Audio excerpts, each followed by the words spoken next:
شێرپەنجە تەنها نەخۆشیێکی جەستەیی نییە، بەڵکو ململانەیەکی زۆری دەرونی و سۆزداری و کۆمەڵایەتیە کە تیایدا تاک و خێزانەکانیان ڕوبەڕووی ئەو نەخۆشیە دەبنەوە.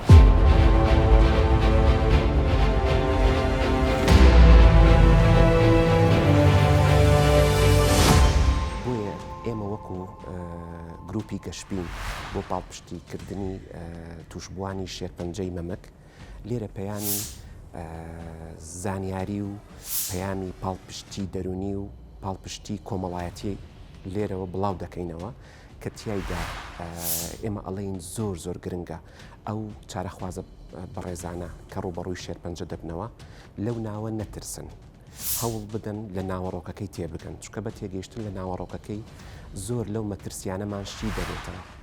بۆیە دەستخۆشی دووبارە لە چارەخوازان دەکەین و سوپاسی خۆڕاگریان دەکەین لە ڕوبەڕوو بوونەوەیان بۆ ئەم نەخۆشیە. سمارت وەرچەرخانە.